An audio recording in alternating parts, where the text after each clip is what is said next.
And good evening. Today is Wednesday, October 15th, and welcome to Let's Talk, Real Talk with Andy Martens and myself, Mary Auld-Kovacs from Ontario, Canada. I'm from Hamilton, Andy's from the Sioux, and our special guest today is from the US. We have Dr.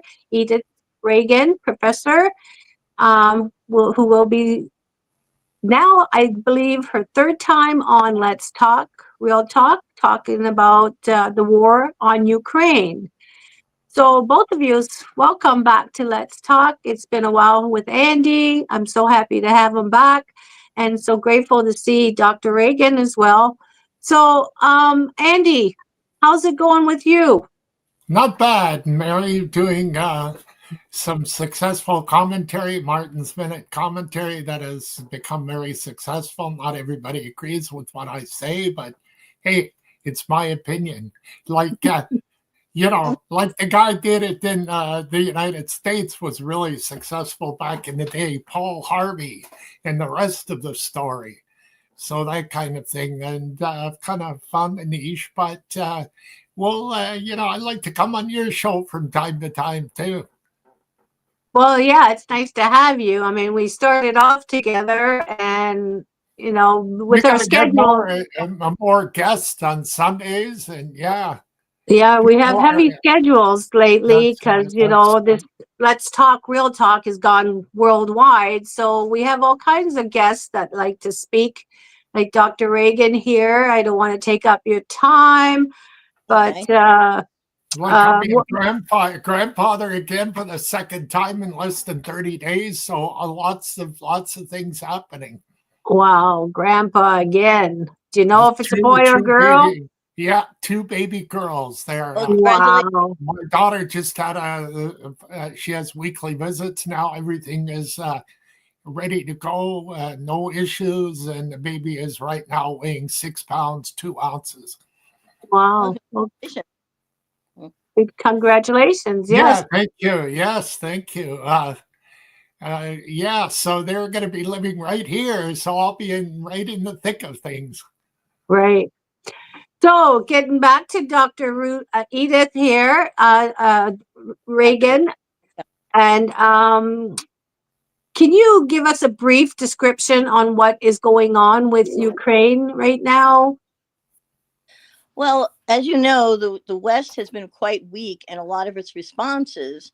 And really, Ukraine has really stepped up as far as kind of the whole Western Front, if you will. They've really stepped up against the Russians and innovate. They've been very innovative with drones and they've been attacking a lot of the oil depots deep into Russia because they've been actually making a lot of their own military equipment, such as their Flamingo, and they've been buying equipment from the West. But the West, ever since 2014, when the actual first invasion started with the annexation of Crimea and the Donbass, the West has been very, very weak. Since then, with leaders like Angela Merkel and Francois Hollande, who were basically looking for cheap gas.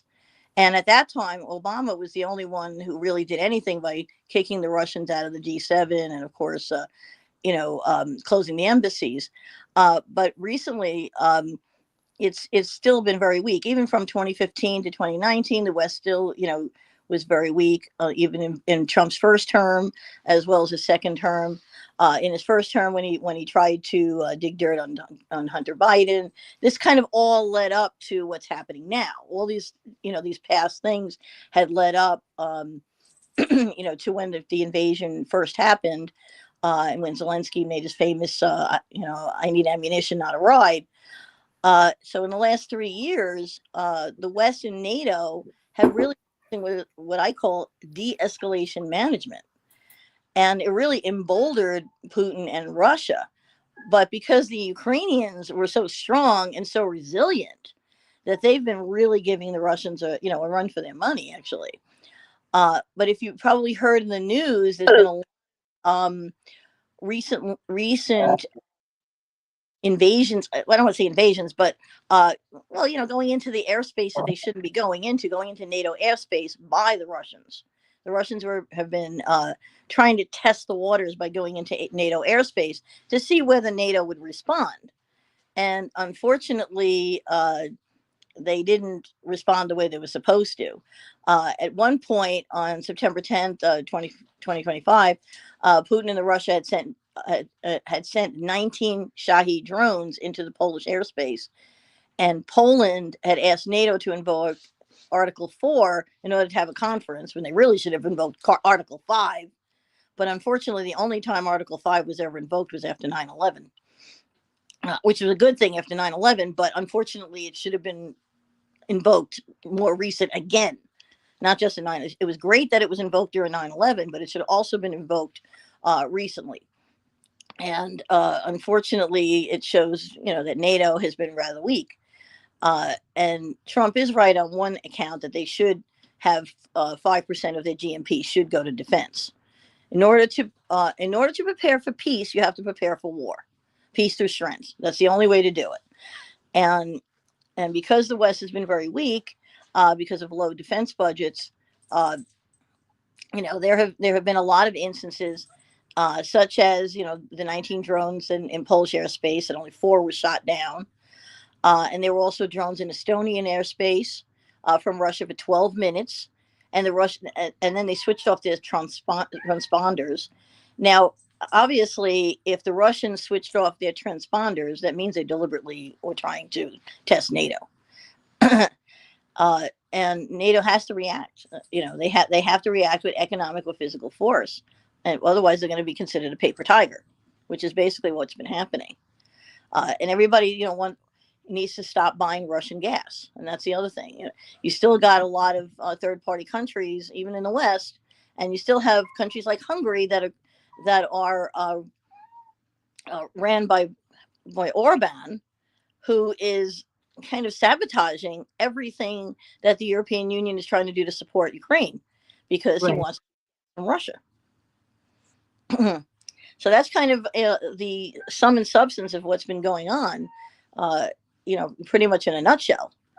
And then there were some the constant attacks on civilian targets by the Russians, terrorist attacks, constant attacks in Kyiv, in Odessa. And then recently, a lot of the attacks in Odessa were even made worse because of the mayor and his corruption, who actually held a Russian passport when he was supposed to be supporting Ukraine, and he's supposed to be the mayor of Odessa, supposed to be protecting the city, and he wasn't doing that. So then Zelensky had stripped him of his citizenship, of his Ukrainian citizenship. So that's kind of the sum and substance of what's been happening. Wow. Any thoughts there, Andy? Never fails. I've got to take a call here shortly in the next 5 minutes. Well, I think the doctor is right, but I'd like to say this, that, with Obama back 10 years ago, it was a lot of weakness, because Putin should have never been allowed to take Donbass and Crimea, and he was much weaker. Now, I think Putin has no desire to end this war. Exactly. At all. And, my parents are from Estonia, and I think the odds are pretty good that he's going to want to go into the Baltic states. And if that happens, we could be in trouble, because that could trigger a World War III. Absolutely. If NATO goes in, and which they should, because Estonia is a member of NATO. That's right. And this is going to be bad news kind of thing, literally. And I did allude to a lot of the weaknesses of 2014. If you remember, I mentioned Angela Merkel with Nord Stream, and Francois Hollande, and a lot of those leaders. They did embolden the original sham of taking over the Donbass and of course Crimea. And I think that's true. That's part of the reason why that emboldened Putin to invade on February 24th, 2022. And it's still, that de-escalation, is that mindset. And it's not being encouraged when you have somebody who's also a NATO country, like an Orban in Hungary, who's a NATO country and an EU country, and they keep trying to stop every time that the European Union does a package to support Ukraine, and they're always against everything that supports Ukraine because he wants his cheap gas. Right. So, because Russia is nothing but a gas station parading as a country. Yeah. And if I'm mistaken, I think McCain said that. I don't remember. I think it was McCain that said that, but I've heard it other places. I'm sorry. Go ahead. No, I'm agreeing with you. As you know, I'm Hungarian, so I don't agree with Orban. what's happening there, Orban, and he's just destroyed the country since he came into politics, right? 10 years. 10 years now. And Mhm. it was such a good, strong community at one time, and now it's just horrible what's going on. It is. These leaders that take over a good country to make them bad, you got to wonder how they even got elected in.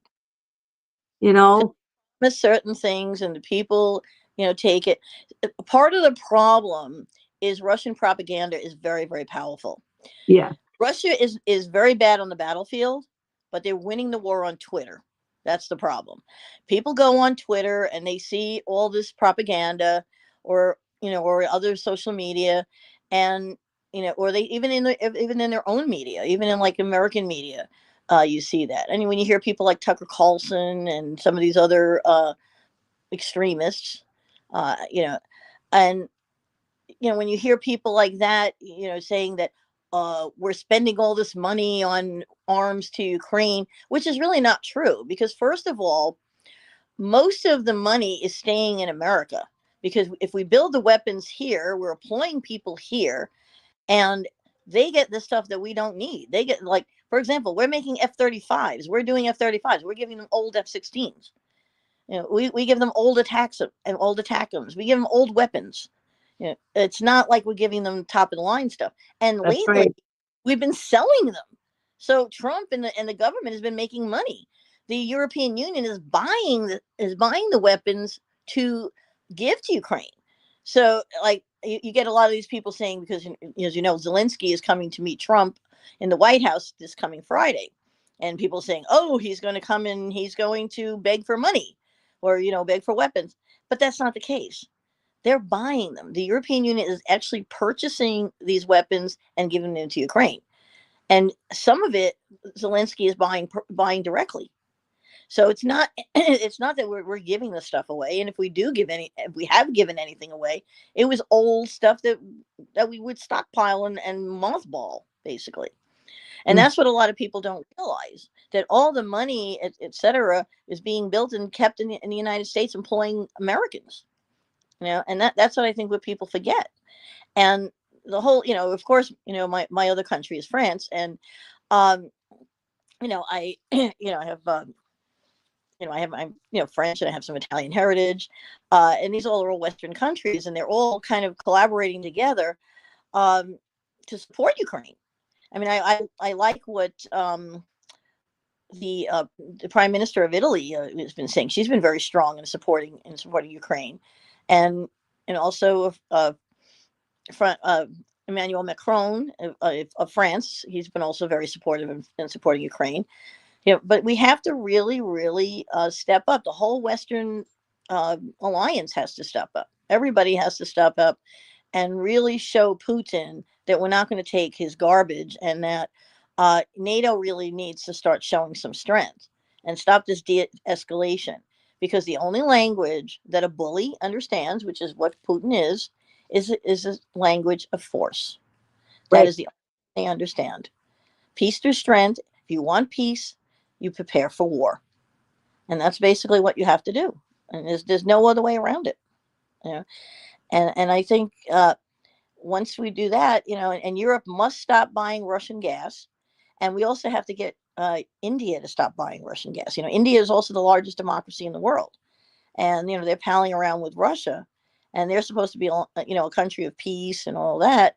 But again, they want their cheap gas, so they'd be better off buying from the Saudis or the United States, because the Saudis are increasing production, which is helping and bringing the prices down, which also hurts the economy of Russia, which is a good thing. So Mhm. and it to the Saudis, they're actually helping.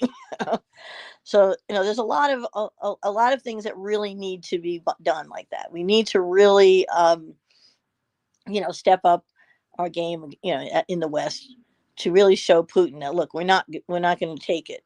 That's just the way it is. We're not going to take it anymore, and we need to support Ukraine, because Ukraine is fighting for democracy. Right now in the geopolitical spectrum, we have fascism versus democracy, and Ukraine is fighting for democracy. So They're what fighting, can we do only, to step it up? yeah, they're not only fighting Russia, they're fighting North Korea. They're Right. fighting indirectly.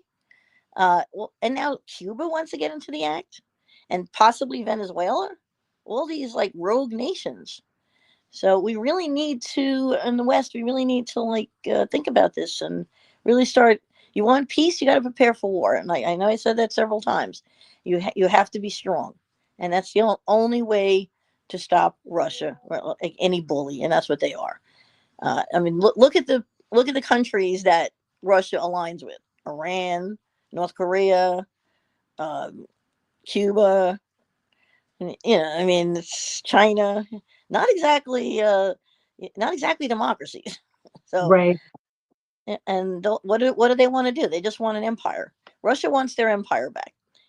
Putin has this thing that he thinks that Ukraine is not a country, and what he fails to realize that Ukraine has been around since Kiev Rus, since 988, when Moscow was nothing but grassland and forest. And Moscow Muscovy didn't even exist until 1120. So I mean, his history is a bit off, but he tries to use this propaganda, and people believe it. And to answer that question that you asked earlier, is because people believe, the war on Twitter. They believe the propaganda, and that's what we have to fight. It's not like we're not just fighting a war on the battlefield, but we're fighting in cyberspace, fighting on social media, and it's terrible. So we have to really fight propaganda as well as on the battlefield. Right. Mm. So what is it that we can do to step it up, to keep supporting them? I mean, We need to vote for people that support Ukraine. We need to rally. We need to protest. We need to align. If we can, if we're financially able to support organizations that help Ukraine, we need to support candidates that help Ukraine. We need to let our voices heard.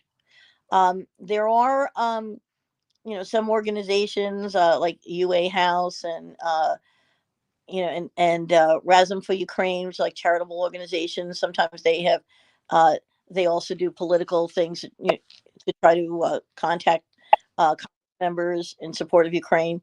When there's legislation that supports Ukraine, make sure you vote for candidates that support it. Write your Congress member, write your senators. Uh, in Canada, or whatever the equivalent is. In France, there's the Assembly or the La Senate in France. Whatever governmental organizations that you have, whatever legislative body that you have in your country's parliament, Verkhovna Rada, like they have in Ukraine, whatever it is, write to your legislators, write to your elected officials, and tell them exactly that you want them to support Ukraine. And if they right. want to get elected, then they have to support Ukraine. So what's happening with all the children out there, and people that are losing their homes? How are they being sheltered? How are they being fed? And I mean, we see it on TV, but a lot of times TV, Yeah. the media will make it worse. I mean, you can't really make a war zone worse than what it really is, right?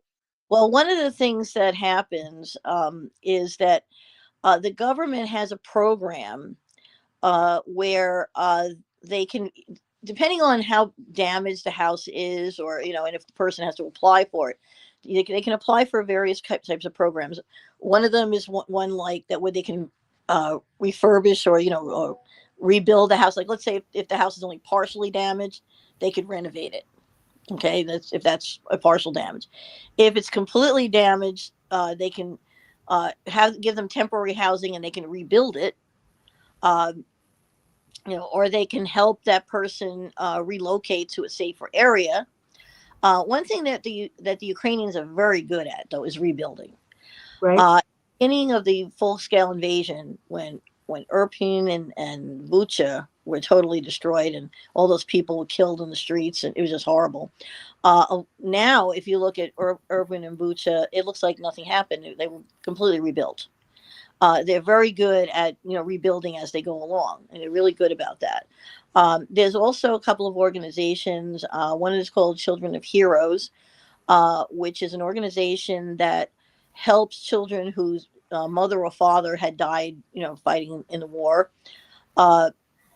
and they supply them, various things that kids need in growing up. They can, clothing, educational material, toys if they're young, other essentials, whatever kids need, maybe a laptop, God knows what, various type of things to kind of rebuild their life, stuff for the home, and help them, with monetary things, financial.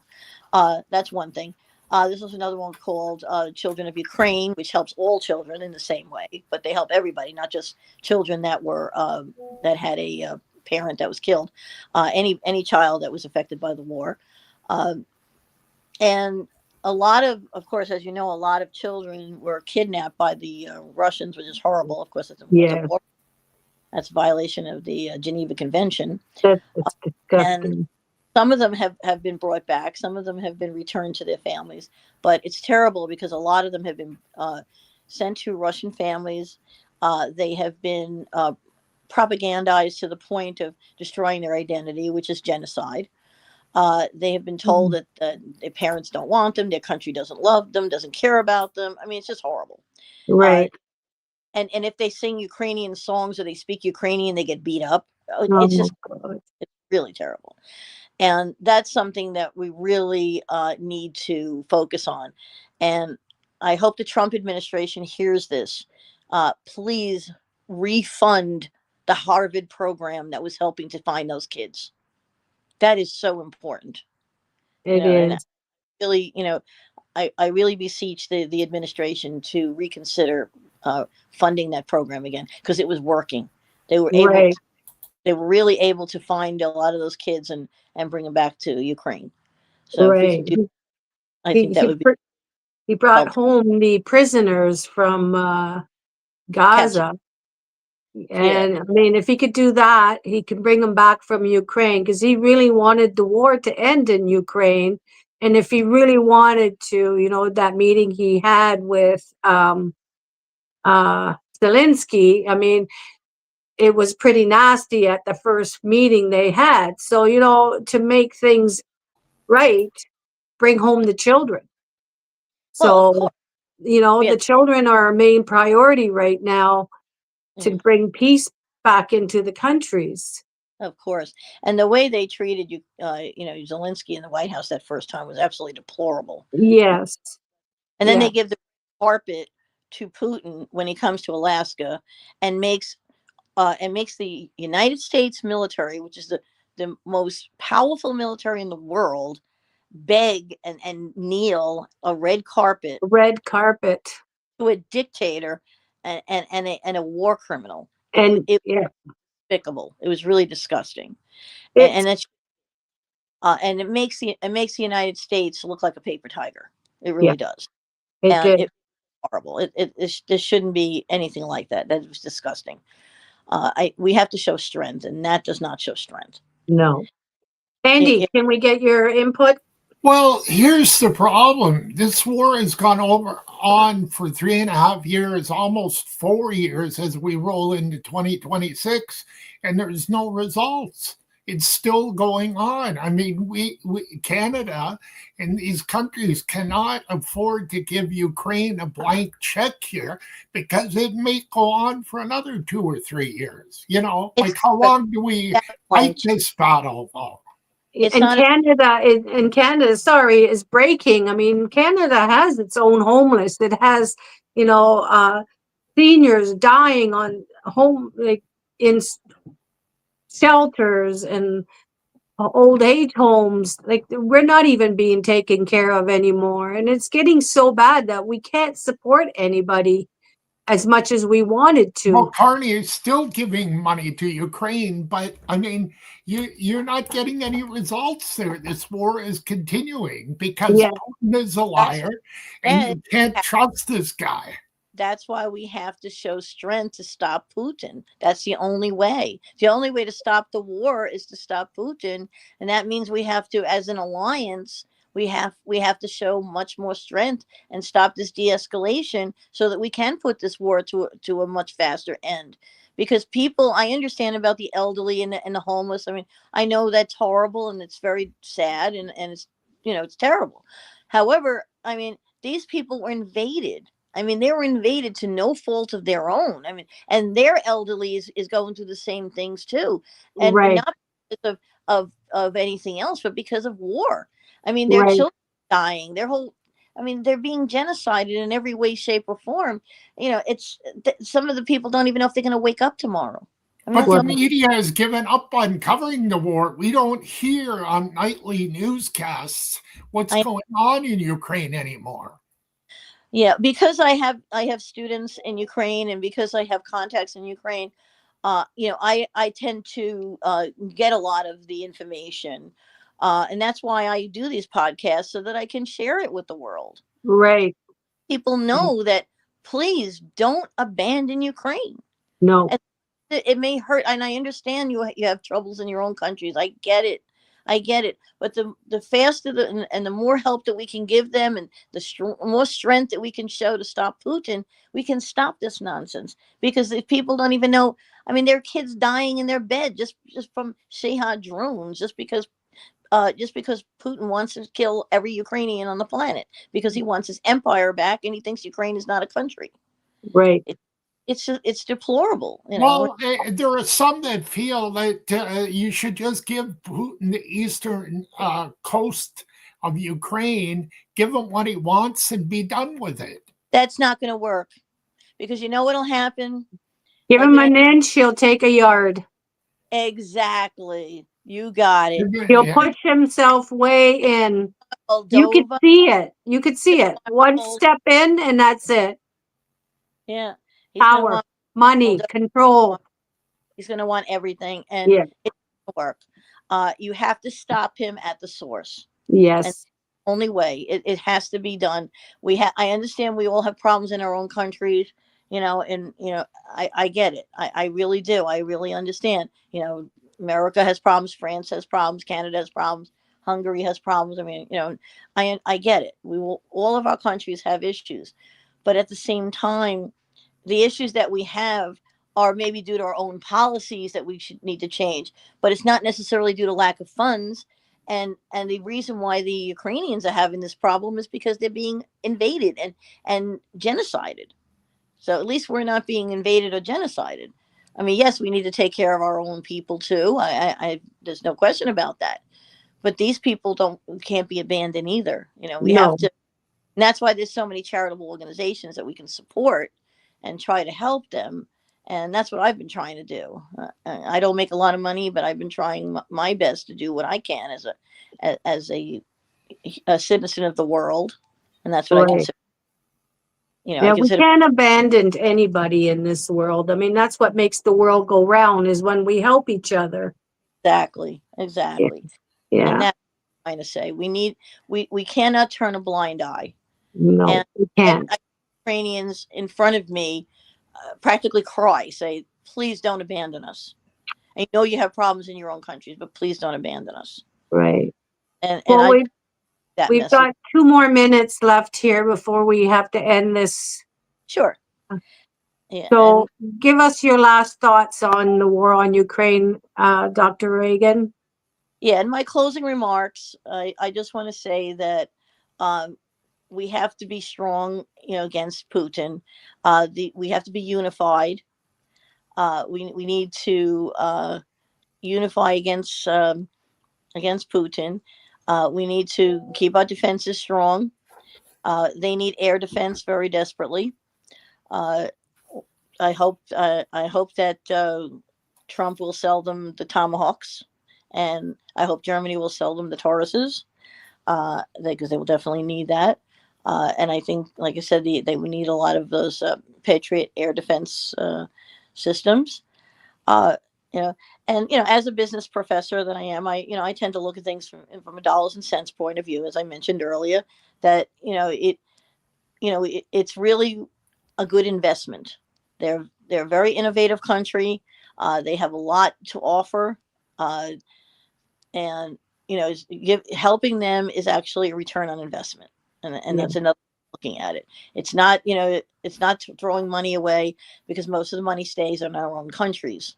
It's because we're building the stuff in our own countries, so it's not a matter of we're giving charity. It's not a matter of that. But they are human beings who are being genocided, and they need our help. They're fighting for us. They're fighting democracy. They're fighting for our democracies all around the world. Exactly. So, and we need to help them, and we need to be with them. So all I can say in closing is, let's not turn a blind eye. Nope. Always remember Ukraine. Thank you. Right. And we remember Ukraine as we host these podcasts once a month for updates with Dr. Reagan. It's a pleasure to have her to, educate us on what is happening in the Ukraine, and, to be very compassionate for people that you don't know takes a strong heart. So let's end this war in Ukraine, and let's get Donald Trump out there to stop this and, put Putin in his place. That's all we need to do, is just get him out of the country, Mm-hmm. and Back. get back to, reality, and help the poor children, the parents, everybody that's lost. Mm-hmm. Oh, wow. Everything they had, it's all gone. Andy, your last words? Well, Putin is no Gorbachev in the early 90s. This leader is more like the Stalin and the Khrushchev in the early 60s. And it's a brutal regime, and you're going to have to go hard to make changes with this type of mindset. Exactly. I agree. Well, thank you, Dr. Reagan and Andy Martens, for joining us here on Let's Talk, Real Talk on War on Ukraine. And we will be back in November, hopefully the middle of November, for another segment with Dr. Reagan and Andy Martens. Thank you so much. And All right. Thanks, Mary. Take care. Thank you. Bye. For podcast. Thank you so Thank much. you. You're welcome. Bye-bye.